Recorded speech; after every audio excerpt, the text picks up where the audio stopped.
Okay, so now we only have questions 7, 8, and 9 left to be done. I'll do 7 and 8 in this question and probably do 9 in the next video. We will see.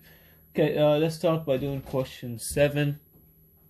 For question 7, they're asking you to find the following values: sine of 11 pi over 6, cosine of 7 pi over 4, and tangent of pi over 3. To do this, here's the question. Okay, so to do this, you will simply use the unit circle, which is over here, and the knowledge that we got from the previous questions, which is that cosecant theta equals to 1 over sine theta, and that secant theta equals to 1 over cosine theta. Okay, let's start by doing part A. So first we need to find sine of 11 pi over 6 by looking at the unit circle. Cosine comma sine at 11 pi over 6 we have negative 1/2. So sine of 11 pi over 6 equals to negative 1/2. Then we need to find cosine of 7 pi over 4. So first find 7 pi over 4 over there, and then cosine of 7 pi over 4 is just square root of 2 over 2.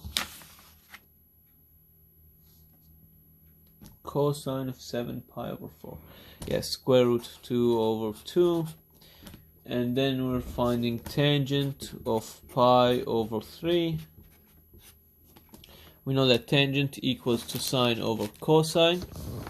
So this would equal to sine of pi over 3 over cosine of pi over 3. So sine of pi over 3 is square root of 3 over 2. And then cosine of pi over 3 is simply cosine of pi over 3 is 1/2.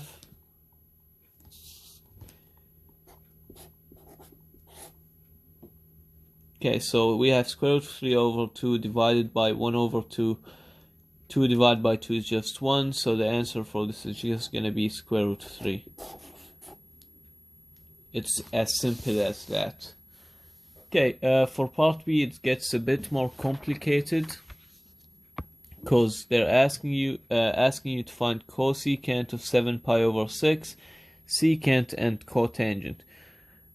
So first we need to define cosecant, secant, and cotangent. We know that cosecant equals to 1 over sine, secant equals to 1 over cosine, and then cotangent is the opposite of tangent, it's cosine over sine. So for this part, let's first start by finding cosecant of 7 pi over 6. So cosecant 7 pi, I'm sorry for this, just 1 second, here we go. So first we're trying to find cosecant of 7 pi over 6.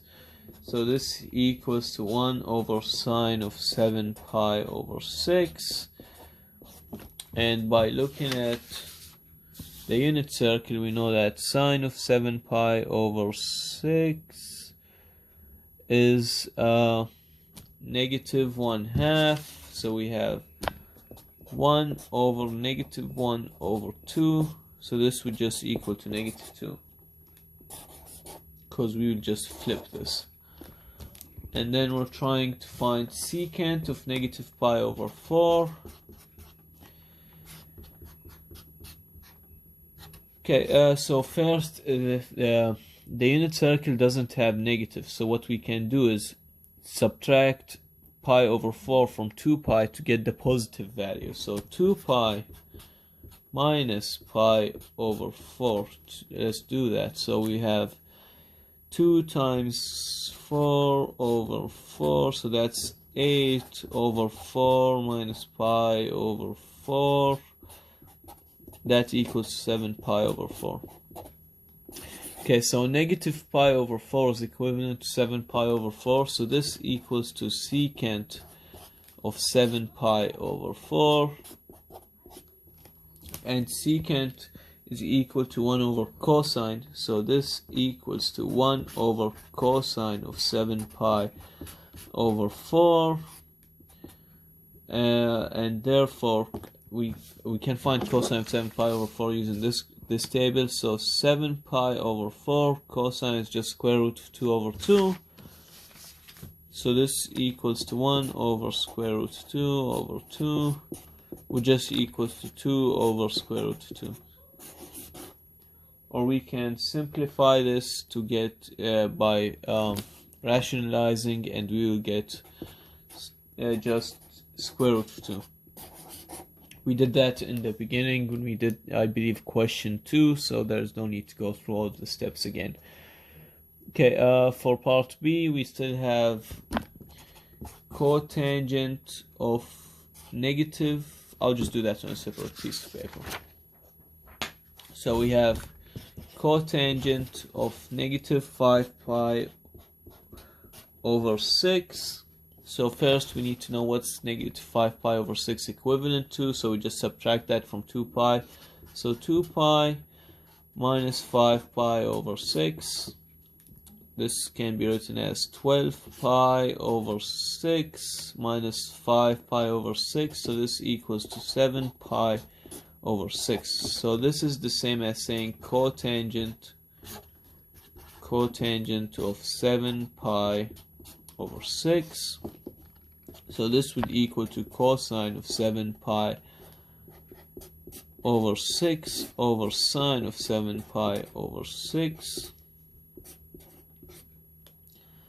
Okay, we know that cosine of 7 pi over 6 is just negative square root of 3 of 2, and sine of 7 pi over 6 is negative 1/2. So what we have is negative square root of 3 over 2 over, or we can just use divided by, negative 1/2. 2 goes away together, negative sign goes away together, so this would just equal to the square root of 3.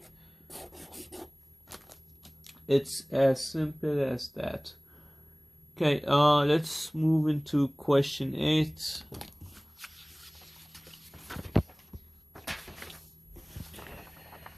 Question 8 is saying, on what quadrant does the terminal point T lie on if cosecant of T is greater than 0 and secant of T is less than 0? So we have two pieces of information and they need to know which quadrant. So they told us that cosecant of T is greater than 0, secant of T is less than 0, which means 1 over sine of T or x, you can use either or, is greater than 0, and 1 over cosine of x is less than 0, which also means that sine of T has to be positive, greater than 0, and cosine T, let's just make this T, is less than 0, comma negative, which means that we're going to have minus, comma plus. So in x, y, so in which quadrant do we have a negative x and a positive y? It's going to always be the second quadrant, as you can see, because x is negative over here and y is positive. So the answer is quadrant 2.